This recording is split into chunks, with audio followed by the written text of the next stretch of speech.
Hi, everyone. How's it going? This is Bonnie Violet, and I am a queer chaplain. And I'm super excited that you are here. In case you don't know where you are, this is Drag and Spirituality, our Named and Known series, hosted by Urban Village Church. In this series, we are interviewing 6 Chicago based drag artists to talk about their experience with drag and spirituality. And this is an experience where church meets a drag show. So feel free to tip your queen, tip your artist at Venmo at Tony-Guerrero. You can see that just on top of, just above the wisp, as well as Juan Pablo will probably post it here in a second because he's awesome like that. Which, we've been doing this for a few weeks and I've never said thank you and acknowledged. So thank you, Juan Pablo, for being the master behind the scenes throughout this whole series. So what else I think, you know what? I don't care. Questions, comments, those sorts of things, feel free to interact with us. We'll bring the questions and the comments up just as soon as we can. Hello, Elizabeth. And I'm going to go ahead and introduce our guest. Our guest this evening is Willa the Wisp. Hello. Hey, you. You got some playing with fire. Playing with fire, huh? What's going on over there? I'm just burning a little bit of sage, cleansing a little bit of the moment for us, this joint experience. Also, drag queens and fire, what could go wrong? Right? I know. Nothing here is flammable at all. Oh, right. Yeah. Drag queen on fire coming to drag queen on fire. Oh my gosh. Coming to a theater near you. For sure. Hello, Sasha.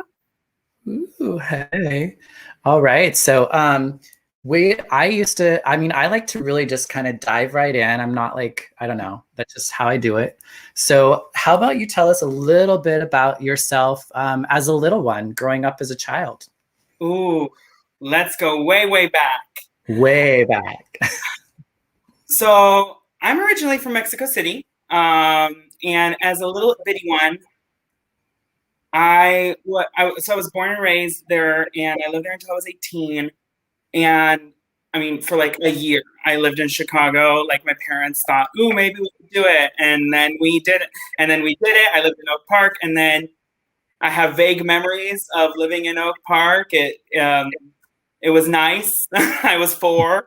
Correction, I have some memories of termites, but it was, for the most part, as a itty bitty one, I was always wild, like in a very distinct sort of like unwilling to let other people tell me what I was thinking kind of way and what I was doing, and I would get in trouble with my parents, or I was always like a good kid in behavior, but I was always the kind of person who would like step up to authority. I get in trouble with my teachers.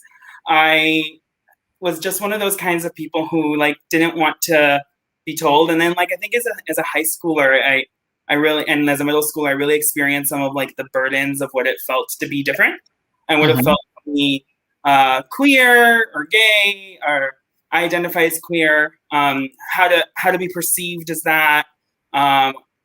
Also, as a kid, I was very, very large. I was the O word. I don't love that word for kids. I think it's pretty harmful. Yeah. I was the O word, and that was hard for me as a kid growing up, to just sort of be picked on for being very this, and then also big. And I think over time, I began to discover I stopped being as loud and as all over the places I was.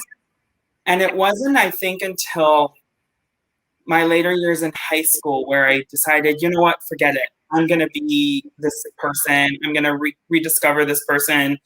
And once I definitely left high school and I came to the United States for college, I decided, you know what, clean slate. No one here knows me. Because I went to school with the same people from kindergarten to 12th grade. So we knew everything about everyone. And this time around, I was like, no one knows me. I get to just be who I am. So I think when I remember asking one of my oldest friends, like, what was I like as a kid? And she was like, you were never willing to let other people tell you how you needed to be, and that made it hard for you as a kid because some kids can be cruel. And I think that was just like who I was. I was always, coloring and drawing and obsessed with and I think all little queer kids go through like their mythology phase and their obsession with Egyptology and dinosaurs. And I was like that kid who would spend hours poring over like these myths of gods and goddesses and trying to be like this kind of person who was obsessed with all these artistic moments and these spiritual things. Would you say that's a way that you kind of coped with some of the challenges growing up, was kind of absolutely escaping into the fantasy?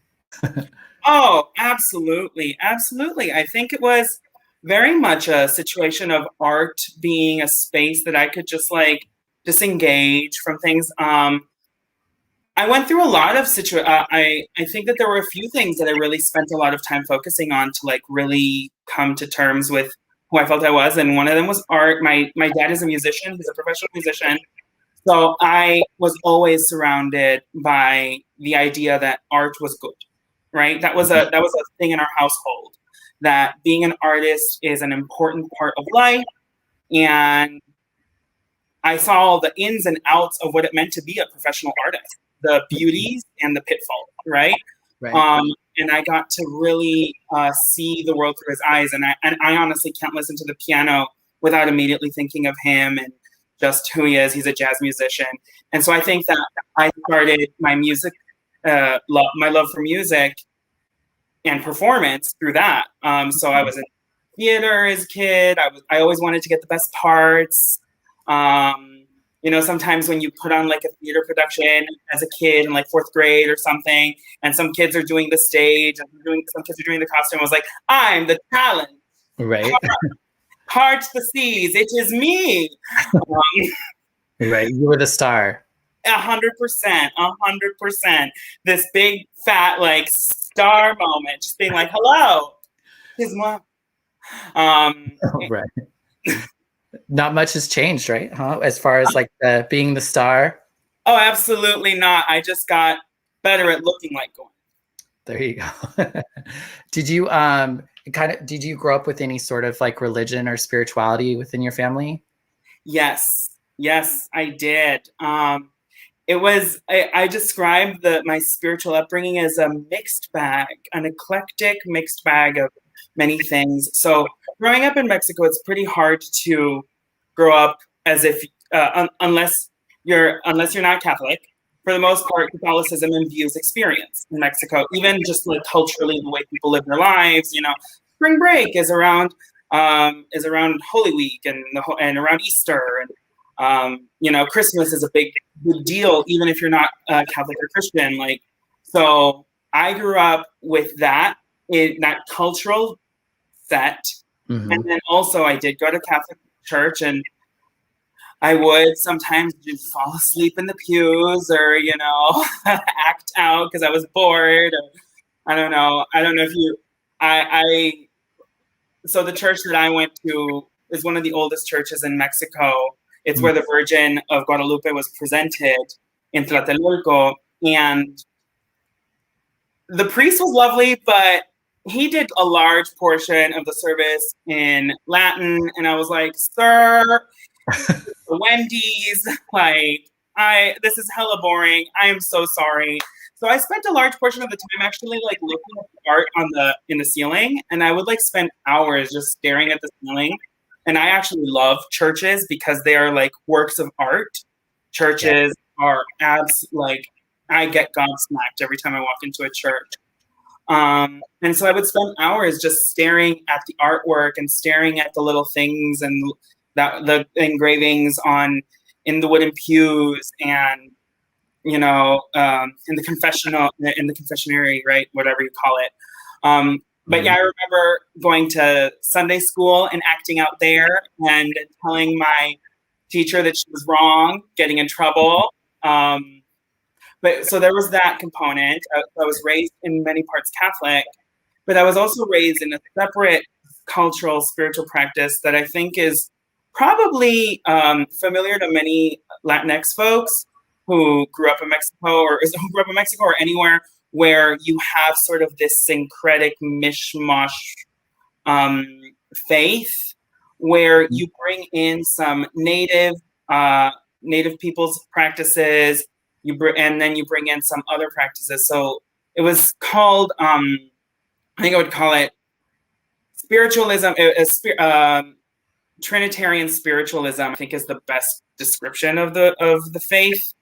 And they have temples, and the ones in Mexico, there's only like 3 or 4 of them in Mexico City, and they started in the early 1900s because during that time there was this obsession with spiritism and spirits, and there was also that obsession with, that's like the whole Ouija board, the whole everything, right? Spirits and seances, right?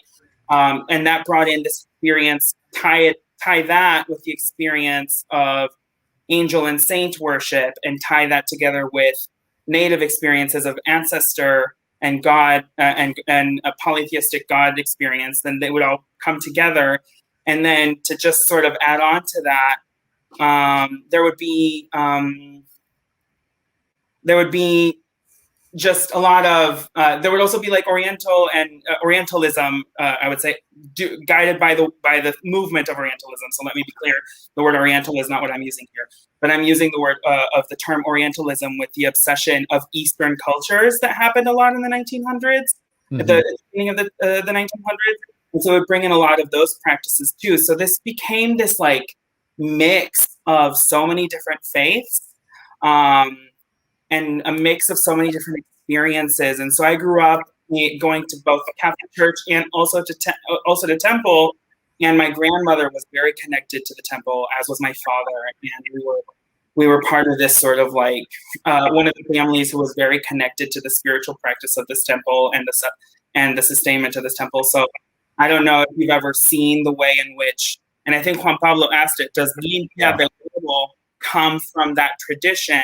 Limpia de huevo means an egg cleanse. It's when someone will pass an egg along you to remove energy, to cleanse your energy, to cleanse your aura. I don't think it comes from spiritualism. I think that's actually a more native practice, just in general, the experience of cleansing. But there are so many different ways that you can get a cleanse. And I'm sure a lot of Latinx folks have had their tia, their aunt, just come over and cleanse them with an egg or a lemon. I once had someone clean me with a burning bush. They told me that if that didn't fix me, they were going to use a black chicken. And I really did not want that kind of black cock around me. Right. Yeah. So it was just like, it's hard to describe my faith, but it was like a mishmash of everything. And that's why now I'm the person who like is very like spiritual, you know, like right. Crystals and my sage, because I grew up burning incense and going to, I actually also, surprisingly enough, because of all of this, my aunt started practicing Hinduism and Buddhism. And then my grandmother did as well. And they started practicing and following Hinduism as part of their spiritual journey. And so I ended up also going to ashrams as a kid and meditating at ashrams with them. And so there was this whole like, faith was just an exploratory experience, but also this very deeply like, at the end of the day, we felt that it was all connected to the divine. We were all in every practice connected to the experience of feeling grounded in faith and sort of like also elevated. But I was like 13, so I don't think I really had that experience then. But now that I look back on it, I'm like, oh, look at that. Right. But were you interested? Did you enjoy it? Or what was what did you think about it when you were young? Well, that's the question. I'm like, did I enjoy it? I think mixed bag, right? So there are things that I loved. For instance, going to the ashram was such a beautiful experience. I would go with my aunt to the ashram during Holi. I would also go during Diwali, and we would celebrate those times. And then it was very beautiful to go during Diwali and to go during Ganesha's celebration as well, and to meditate. And it was very foreign at the time to me because I didn't practice it at that time. And I definitely felt a sense of like deep, like, oh, this is nice, this is spiritual, and this is important. And people were open and welcoming. And I think other things I didn't like. So I, for instance, did not love that at the temple that we would go, they would separate the genders, and they would have men and young boys sitting together and women and young girls sitting together. And that felt very, first of all, bizarre to me, because when we would go as a family.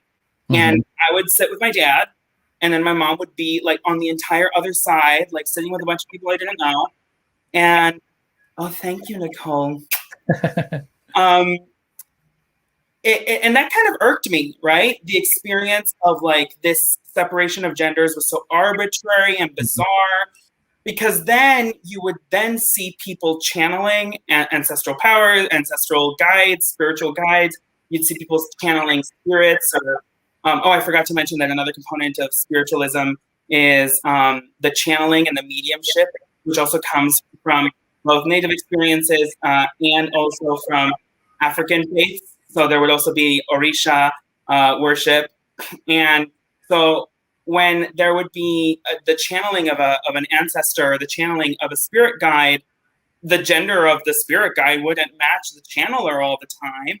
And I found it very bizarre for there to be these arbitrary lines on gender. And I don't know if that's the way it is now, but that's the way it was then. And that kind of pissed me off. And I would be very upset that I couldn't sit with my grandmother, that I couldn't sit with my mom. And then I would probably just fall asleep. Yeah. There was a question from Sasha. Many folks differentiate religion from spirituality. Do you? Did I pronounce?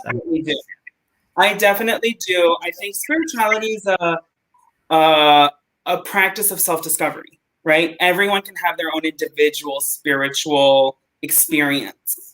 Not everyone has the same spirituality, right? Everyone sort of walks through these different paces at their own time, through their own faith, and if they want to, right? Right. Would you say there are two different? Like, do you think it would be your religious or your spiritual, or can you be both? I think you can also be both. I definitely know a lot of people who are religious who are not spiritual. Not casting aspersions towards them, but sometimes you can see that. I think that one of the distinctions that I do put on is around culture and tradition. Religion has a culture. It has a tradition. You go to church for Easter. You fast. You fast, and you don't eat meat in the 40 days leading up to, right? And so there is a cultural and traditional practice around that. And then that's religion. And spirituality is then, in that case, what you get from it, what you get from doing those practices.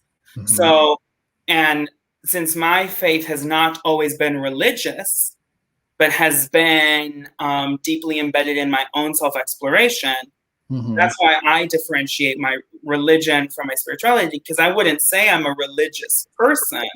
Right. I don't necessarily always abide by the rules of certain cultural practices in the religion, but I certainly will abide them if I find that they connect with my spiritual experience and what I want to explore. So yeah, I feel like spirituality is kind of like going straight to the source. Whereas sometimes like religion or ritual can be a way of connecting with it when you're kind of not able to, like on your own, that sort of thing.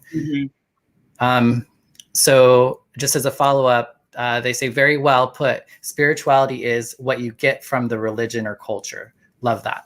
Yes. And I think that in the last couple of years, I've also become more connected to my religious experience as well. I think as queer people, we experience a lot of trauma around religion and around spirituality growing up. And I wouldn't say I experienced a lot of it personally all the time, although I think the gender thing really pissed me off because I was also like, I didn't always feel male as a kid. And so it would always be weird. I always Mhm. felt more connected to my mother 9 times out of 10. So that always pissed me off. Um, but I think the trauma that we grew up with, being exposed to the ways in which sometimes some religions discuss identities, and specifically gender minorities and sexual minorities, it can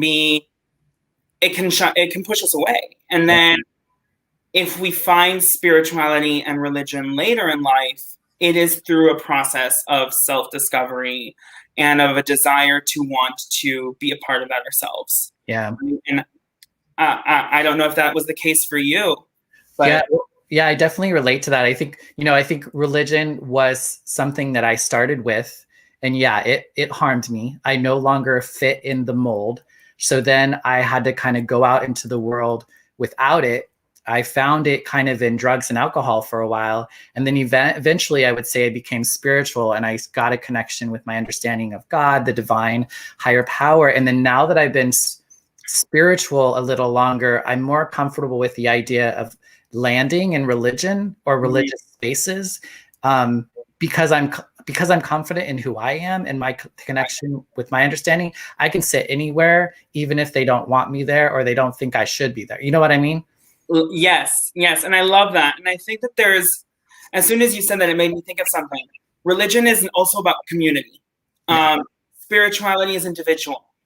My spirituality is completely distinct from yours, but we can share religious ritual, culture, practice for the purposes of our community and the purposes of you and I connecting to each other through this shared experience. Mhm. And I think that that's actually something that I'm now probably more interested in than I was before. Now, I certainly think that during this pandemic, all of us could use a little bit more community. Um, Right. and and so I would say that I do turn to my faith sometimes to find both answers internally, but also the sense of being connected. And I can't tell you the number of times I've called my dad being like, so, hi, we used to never talk about religion and spirituality, but in these last 3 years, I've really needed it. Can we talk about like everything? And I'm like really getting him to like give me all this rundown of his experience. And that's why I'm learning so much more about our faith, which I don't think I could have had this conversation with you 3 years ago. I Yeah. think I would have been like, I don't know, my faith is something, right? Uh-huh. Yeah, totally. Nicole says she loves that distinction. I've come back to religion mostly for reasons of community. I definitely get that. I think for me, when I was little, when I was young, I ran away from home into church, and church was kind of like my safety. But it wasn't, I don't think, spiritual at that time. So I think there's still an element of like landing in a religious space or a setting as a way, as kind of like a foundation or a net, to kind of keep you okay or keep you going through some difficult times. I think, it's like something to land in. At least that's my experience. Absolutely. I definitely feel that. And I definitely understand that coming into all of these places, the purpose is safety. The purpose is feeling connected, but also feeling a sense of peace and a sense of like oneness with the people you're with and a sense of being loved. Mm-hmm. And I think that that's what we're craving when we're looking for faith, when we're looking for religion. We're looking for the experience of having some of that. And I don't know, when I would go to the temple or when I would go to the church, or even when I go to the ashram, which, by the way, I didn't describe what an ashram is. An ashram is a Hindu temple. Mm-hmm. I would not always find that peace. Although I would say I found it the most at the ashram because the ashram was dope. That was super fun. Beautiful flowers everywhere. And as you can tell, I love flowers. Right. But I think that it wasn't until later and now that I can walk in today and feel like, oh, I think I have this sense of internal peace now, that I know how to find community. Because when I didn't feel comfortable with myself and when I didn't feel like the people around me would support that, I certainly wouldn't know how to seek that community. Right. And now I think I could walk, as you said, into any space and say like, yes, this is me, and hello. And Yes, yes. And Nicole says she also agrees with the sentiment coming back to faith, specifically that of our parents when we were older.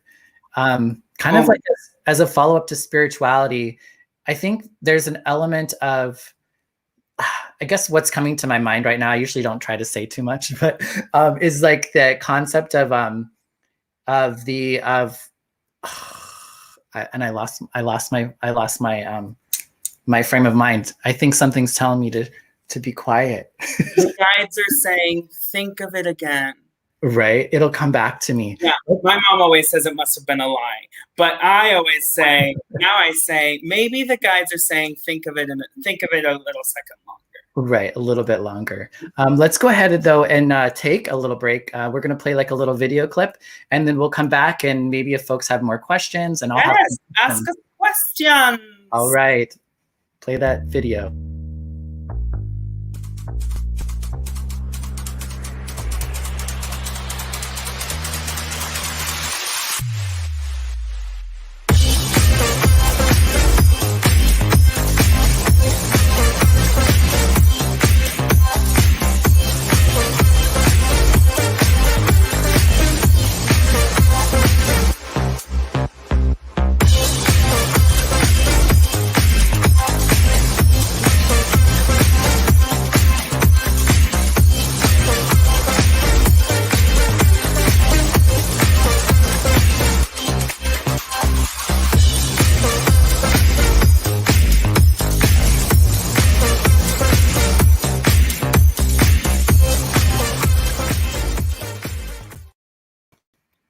And we're back. Running Palo Santo now. Right, I can feel it over here. It's helpful. I want to get a singing bowl, but I'm a little too loud to begin with, and I think I would just be banging it everywhere. I don't get no sleep because of y'all. Y'all don't get no sleep because of me. Boom. Right. I was thinking it's a great segue to jump into drag, and so there was a comment from feel like I'm not saying it correctly, Sasha.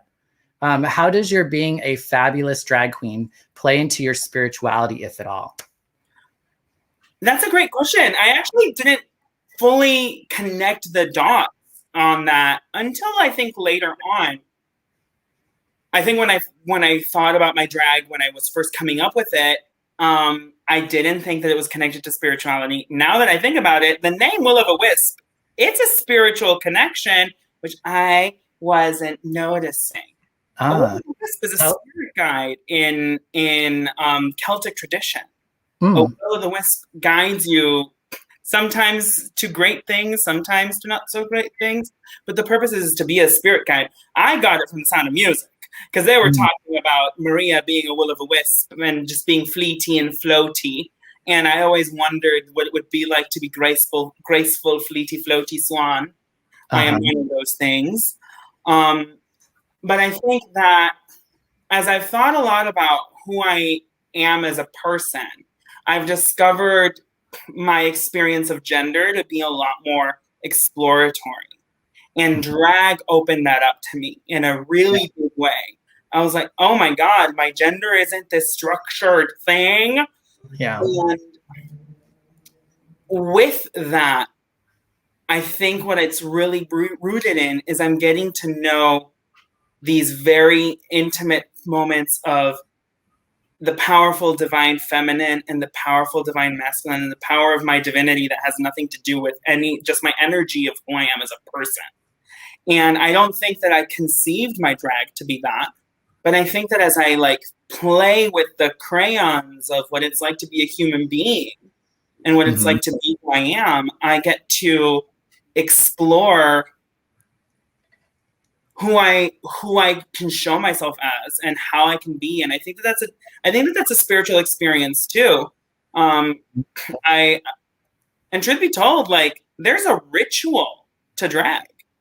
I don't know what you do, but I think we all, as drag performers, we have a moment where we really have to get into our zen, into our space, and we really even if it's a chaotic mess in front of us of makeup brushes and everything else, it's a meditative process where you really come to tune with who you are and what you're willing to do, and it's a very trust the process situation, because this doesn't look like this 2 hours ago. Right.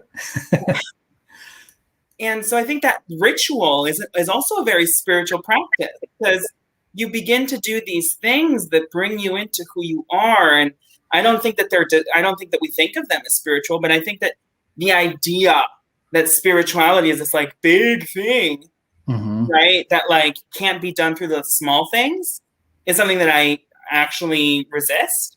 And so for me, accessing my spirituality through drag makes sense, because I have a ritual, I have a practice. And when I put on the lashes, when I put on the wig, yes, am I feeling myself? Absolutely. But I'm feeling myself because all of a sudden a part of me feels alive, right? And I'm like, I feel alive. My soul, my spirit feels excited. And even when we're performing, there's an electricity to it. There's an art, there's a movement to it, which really, when you walk off the stage, you're shaking because you're just so excited. Yeah. And you can't tell me that isn't spiritual. You can't tell me that that's not raw power going straight through you because you were just taken through that moment. So I think drag is spiritual because it's art, because it's expression, and because in many parts it's magic. Yeah. Well, and I think there's such a vulnerability that is experienced because we're putting ourselves, especially in the way the world is now, is like we're putting ourselves out there in a way in which, people are going to come at us in a lot of different ways. Charles has a question. Charles. Hello, Charles, right? Do you find your trusting of the ritual of drag tied to your upbringing in a spiritual context? I don't think I thought about it that way. I don't think I thought about it. But I do think that there is an inherent faith and an inherent trust that you have to put into it. First, you have to have faith in yourself, right? The first is like, look, regardless of anything, I have to go to this job. I have to go to this booking. I have things I need to do. Right. So I have to put faith that I'm capable.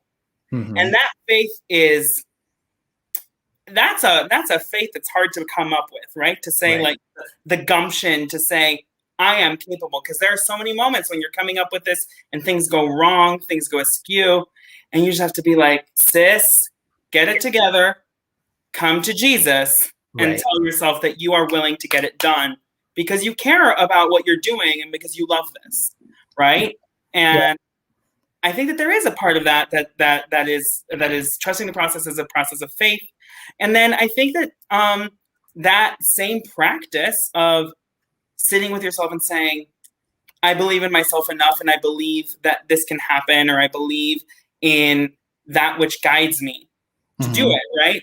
And I think when I'm met with big things, when I'm met with big questions that keep me up at night, I have to sit with that question too. And I have to go back and say, I have to believe right now that this is going to walk me through that process because I love myself, because I love what I'm doing, because I love the people I'm doing it for, because I'm committed to this. And I just have to dive in, right? And keep going. Yeah. And there's, I think the other part that comes to mind is that idea that there is things passed down to us. So there are like people who came before us, there are family, there are queens and kings and other royalty that came before us, and what they've learned and what they practice, they pass on down to us. And so I think that, and I think that sometimes as queer people, we can't necessarily get that from our family of origins. So I think it is a way for us to transfer wisdom and experience from one generation to another. Completely agreed. And that's such an important component of queer culture, right? Being able to share the wisdom down and across. And I think that I sometimes sit and wonder about this because I think a lot about. So I have a deep and very powerful connection to my family that has mostly been relatively positive. There have been some moments that have just not been the coolest, but for the most part, I would say that my experience and my relationship with my family is very, very good. And So for that, when I think about like my ancestral history, I think about like the power that I'm bringing into myself through them and for them and towards others. And I think that that's very similar to the experience of sharing what you know and the wisdom that you have through drag. Yes, indeed. Sasha has I think, it's a comment or question. Sasha says, I heard that drag queens are magical. From the video I watched of drag queens reading to children, they are the true fairy godmothers. Kids love them. I think drag performers are absolutely magical. Yep. First of all, it's a magic of illusion, but also it's a magic of, there's a magic in experiencing the moment. That is, and I think that that's really something that, like, I don't know. I don't think a lot about like, I don't what saints were thinking or not, but sometimes I wonder, they talk a lot about ecstasy. They talk a lot about the experience of feeling bliss through spirituality, feeling the bliss of the connection to God, the bliss of the connection to angels that guide them. And every single one of them, right? Experience this, like, this eye-opening, earth-shaking, like, eye-watering level of bliss. And I think it comes from just fully knowing the strength of power, right? And I think that drag does that in a very unique way. People all of a sudden, their lives just shed off of them. Oh, Rick, we'll miss you. Yes. Bye, Rick. Yes. But when you see people at a drag show who are just living for themselves, right? The performer or the audience, it's like they just shed 1,000 pounds off their heart, and you can just see the performer just fully experience it. And then you can just, and I love it as a performer, looking into the audience and seeing like starry eyes. It's one of my favorite things, and to see that is electrifying. But it's also, you can tell that in that one moment you're fully connected to each other in the moment. Yeah. Well, I think we're able to allow people to break the chains, to be like free from the chains that are holding them down of what their expectations are as men, as women, as parents, as whatever. I think there's like I don't know, I've heard so many people say like, oh, well, I'm going to try this now. Like maybe they're not going to get in drag, but it kind of inspires them to do, like, to lean into something different. It's liberating. I can't tell you how many people I've run into when I'm performing who say, not, first of all, that was so much fun, blah, blah, blah, but they say, oh my God, that made me think that I could have so much fun like that. And I'm like, girl, duh. I'm like, yes, that's the point. The point is, like, whether you believe in one life and an afterlife, and many, many, many lives, regardless of what you believe, you're in this one right now. Right? Like, that is the truth. You're here right now doing this thing, this moment. And regardless of your belief, you might as well have a fantastic time. Get your life. Yeah. Totally get your life. Get your life. Yeah, I mean, I think spirituality is anything that lifts you, like anything that lifts you in a way and animates you in like a positive, life-affirming, joy-filled way. Yes, and it completes you, and it gives you a sense of like, this works for me. Sasha says, can you bring this drag energy outside of being in drag? If yes, how? So yeah, how has your drag affected you outside of drag? Oh, absolutely. I mean, first of all, Sasha, absolutely. First of all, everything is drag, right? So Miss RuPaul, we all quote them. It's like the whole thing, but you're all born naked and the rest is dragon. And I'm not gonna, I think that's just a truism. Everything that we put on, who we are, how we behave, our whole life is a performance. And sometimes it's beautiful, sometimes it's hard, but everything is a performance. So bringing the energy of, so for me, doing drag woke me up to that idea. Yeah. It woke me up to the experience that there is such a thing as just liberating yourself everywhere. And I think for drag, that really did that. It showed me what I'm capable of. I'm capable of commanding someone's attention, but then loving it. I'm capable of loving the moment. I'm capable of trusting myself. I'm capable of trusting others that they'll help me, because there's a brotherhood, a sisterhood, kinship that we all connect with, and to put all of that together, I think those are lessons that I learned through drag, that are just life lessons, right? To trust yourself, to trust others, to have faith in what guides you, to step into your power. Yeah. Did a particular, so Caitlin says, did a particular performer or experience inspire you to try something new? Oof. I think every time I look at a drag performer, I have a mantra internally, which is, what am I going to learn from this? What am I going to take from this? What am I looking at that's going to inspire me? And sometimes things don't always speak to me, but I'm like, I'm here to learn. I'm here. Like, I literally have to sit. I'm like, oh, if I'm like sitting like you, it'll happen where you're sitting in the back, just like sort of like, I'm not having a good time. That's like, for the most part, I'm like, okay, sis, what are you here to learn? Why are you here in this bar? Right? Like, try to have fun. What can you learn from this? And so I think some performers that really inspire me to no end are Chicago performers like Joe Mama and Connor Cons, the Geek House ladies, the Geek House performers. There's a sense of liberation in everything they do.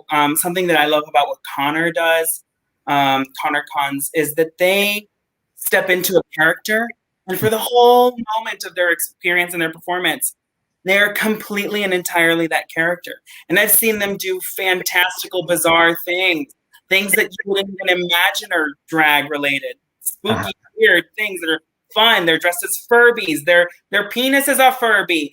They're dressed as Jabba the Hutt. They're Mr. Mime. It's this weird, bizarre level of freedom that comes with just experimenting what it's like to just be liberated, to the extent of being like, I'm here to have fun. What are you doing? Right? I think that that's something I take a lot of. Do you feel that drag is an extension of yourself, or it's something that's kind of like, I know some people say it's the character I become, or do you feel like it's an expression of you? Both. And I know that that's just like the Miss Congeniality answer, world peace. It's the correct answer, I think. But and what do we want? World peace. Like, if we're going to use Miss Congeniality as an answer, I was watching it like a few weeks ago, so it's still stuck in my head. Gracie Hart wasn't like Gracie Lou Freebush or whatever she was until she was, right? And she put on the character. And then she learned that through being Gracie Lou Freebush, she could be this person. But then later on, she's back to being Gracie Hart. She always is. But, so putting on a character, I think, is a channel by which you can discover things about yourself. Yeah. You don't have to. Right. But it's fun. Yeah. Well, and I feel like for me, that's a lot of how I approach my spirituality or my understanding. It's like, I believe in a God or a divine that it is grace and gives me grace. And in my best divine state, I have grace as well. So it's like, it can be helpful to think of like, what would somebody who is practicing grace, somebody who could have grace in this moment, how would they respond? What would they say? What would they do? What would they not do? Yes.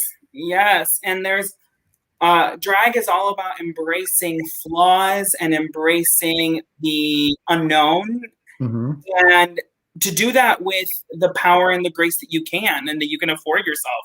And so I think that, it's all about like learning how those things in drag can teach you to be a better person outside of drag. Yeah. And Willa, I think a lot of us have felt this way. Willa has granted Tony the confidence to be someone unstoppable, right? And I'm like, Willa would not stand for this. Right. And I was, what was my question? It was such a good question. Oh, girl, she's having those those things tonight where she can't keep her mind together. Juan Pablo has a question. Thank you, Juan. Juan Pablo, when you are not in drag, what do you do most days? Oh, all right. So like, what do I do for a life, for a living, or for fun? Let's see. Well, first, I play an obscene amount of Breath of the Wild. I got a Nintendo Switch this past year, and I was like, I'm going to play video games. I'm going to be a gamer. Mm-hmm. Should I start a Twitch stream? Should I just start like getting in drag and being an idiot and screaming at the top of my lungs whenever I'm being chased by a cyclops? I think you would enjoy that, wouldn't you? Right. Comment below. Totally. Yep. Tell me when. I'm still learning this. This is the first time I've ever done a live, so I'm still like figuring it all out. But other than this, other than drag, I think so. I work in public health. I work in HIV and LGBTQ health advocacy, and I also used to work in mental health advocacy. So I bring that all together. Mm-hmm. I'm getting a master's in public health because I decided that it was the right time to go to school. Right. And so I spend a large portion of my time really focusing on equity and health equity work. So that's like my professional life, really advocating for health equity and health access. And then I spend a lot of time with my friends, and we almost always find a good excuse to dress up. We spend so much time dressing up. We're having a party this Sunday, and it's a Love is Dead party, and we're all planning to dress up like gothy moments, just the whole like vampiric pirate Love is Dead interview with a vampire moment. Met emo goth punk because it's Valentine's Day and we just want to have an excuse to dress up and look cute. Right, so right. Yeah. What's your favorite thing to perform, or what's your favorite expression of drag? So I think that I'm very. How many of us say that we're glamorous and camp? Right. Obviously, I think that that's a very beautiful intersection. But my favorite thing to do is to be wildly stupid. If I tell a drag performer that was so stupid, it is my biggest expression of admiration for their work. Mm-hmm. Like if I tell you that was so stupid, I can't believe it. I once saw Rosemary Maybe put like 3 eggs up her vagina, and I was like, that is wild. That is intense. That is so stupid. Like, why would you do that? But it was amazing. And she was doing it for a filth number related to John Waters. And so it worked perfectly, right? But I love seeing people just be stupid and do things that are just like outside of what you would expect. Like, yes, we love the moments. We love the picking the apples. We love the cows, right? Right. And we also love like the fun sort of like face crack moments. But when you do something that is just so, and for me, what I like doing is I like storytelling through music and threading a storyline through the lyrics and through the message of the music. And I always like bringing in a song that no one would have expected I would have brought into the storyline. And people say, as soon as you brought in Jordan Sparks' No Air while performing as the Little Mermaid met like the creature from the Black Lagoon, they're like, that was the stupidest thing. I can't believe you were drowning and you were doing Jordan Sparks' No Air. And like, that's so dumb. Why would you do that? And I was like, exactly, that's the point. Yes, so it's so great. It doesn't seem like that the integration of drag and spirituality, it doesn't seem like that has been a challenge for you. But what would you say to somebody who might be challenged by integrating their drag and spirituality? I mean, I wouldn't say that it hasn't come easy, right? Like these things don't just come for free. I think incorporating your drag and your spirituality involves an intimate moment of yourself, right? You need to really trust that you have the power in getting to know yourself. And getting to know yourself is a hard thing to do. And it's something that not a lot of us care to do sometimes, because when you look in the mirror, when you turn the magnifying glass on yourself, sometimes the things hurt or they're scary. I struggle with my own mental health journey. I live with mental illness. So when I look in myself, I get scared too. And I think that the experience of looking at yourself, and as you said, granting yourself grace, and then also looking for help to find how to love yourself in this intimate, beautiful, unshakable way. Right. Once you can do that, spirituality it's almost the effect of that practice. The practice of like radical self-acceptance and the practice of radical self-love. And when I talk about radical self-acceptance, I'm talking about every moment. Like as I was getting ready today, I had to put on like 2 belts because I was like, oh no, the rolls. And then I was like, no one's gonna see these rolls, girl. And I was like, but I need to feel this whole moment. And I was like, girl, stop. And then I still wore them. But then I realized it was like, I'm wearing them because I want to feel like I'm wearing them so I can feel gorgeous. But I'm not wearing them to look good. And to just practice the experience of being like, regardless of what I'm doing, at the end of the day, the only choice I have is to love myself, right, or not. And to not love myself feels like it's less of an option than it used to be. And I think I struggled with that originally, but now I'm like, screw it. I'd rather love myself. Yeah, well, and to do things that make you, even if it's just that you are enjoying it and you're loving the expression. It's like, yeah, I'm wearing a corset right now. She don't need to be doing that, but I like the way it causes me to stand in a certain way and feel a certain way. Right. Right. Yeah. And self-acceptance is about accepting yourself at every moment, at every time, and to find it and to stop the internal dialogue. And if you don't have an internal dialogue, which I just learned some people don't, which is wild. But if you have like an internal message board or like an internal visual board, or maybe if you still have some thoughts that might say things against you, radical self-acceptance is about immediately stopping it and saying, girl, sis, no, you don't treat my friend like that. Right? And to literally almost like step out of your body and say, you don't get to treat my friend like that. My friend is beautiful. My friend is fantastic. My friend is worthy. And we're going to treat them like they're beautiful, fantastic, and worthy today. And you're going to get with the program. And I think that that's really important for me, for mental health, for spirituality, for drag, for art, for the practice of being. Yeah. Sasha says, I still struggle with self-love and acceptance. Thank you for sharing this. I love you. And O's, right? We are like coming up to like the last few minutes of our time together. Is there anything that you wanted to speak to that you haven't gotten a chance to yet?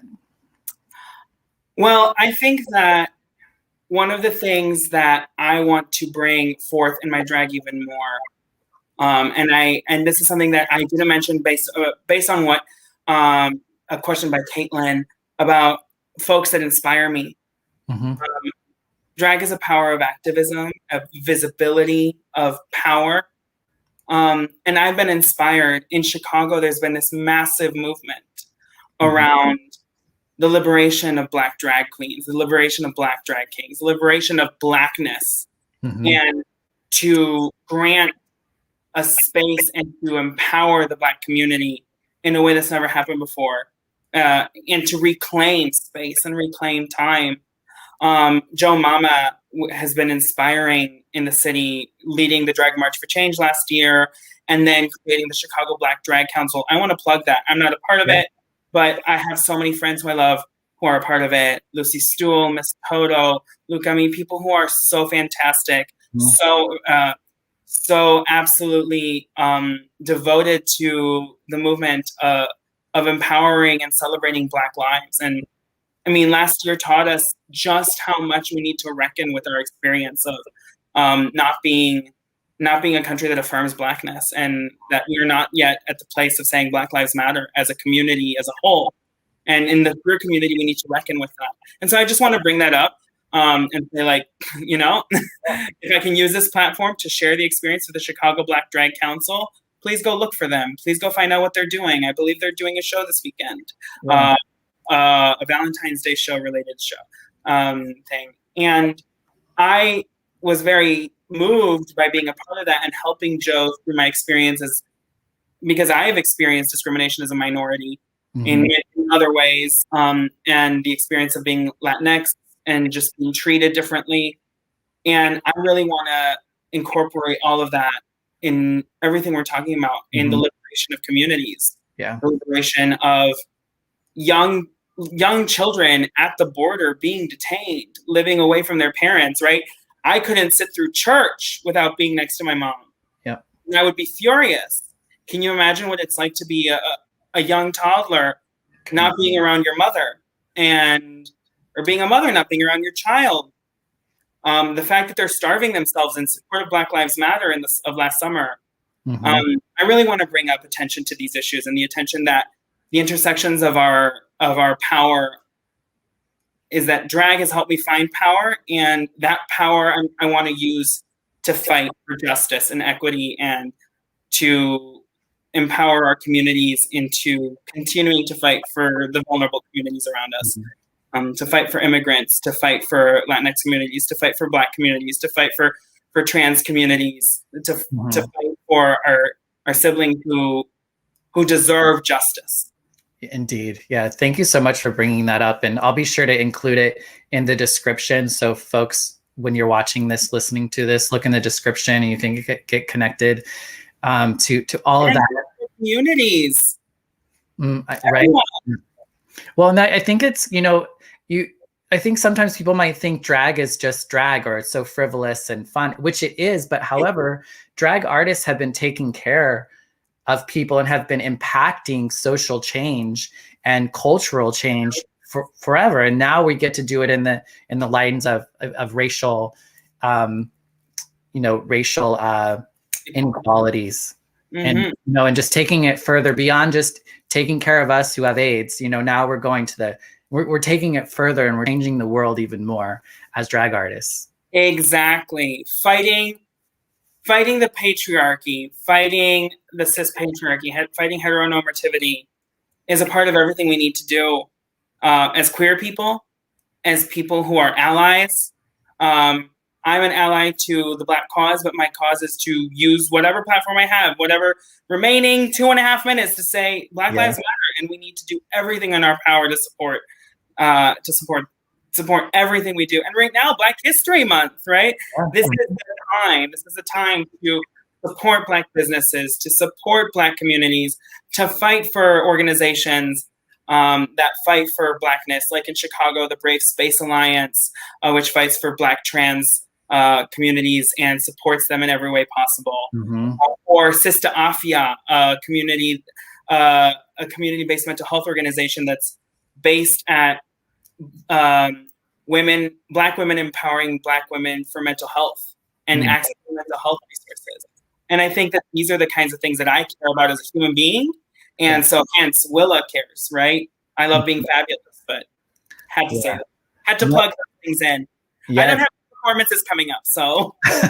Well, thank you so much for all of that. I think that's a great way for us to end the show tonight. Follow Willa the Wisp on Instagram. At Willa the Wisp. Also, the Venmo is there if you want to send her some coin. Right, she'll take it. And then also you can come see Willa perform. I'm getting all excited, but have Willa's going to come perform with the rest of our artists that we've been interviewing on February the 27th at 2 p.m. We're going to do a spiritual drag brunch.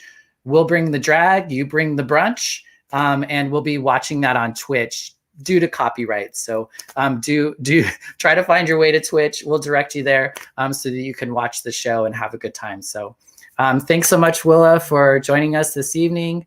And all right, and have a good night, everybody. Bye-bye.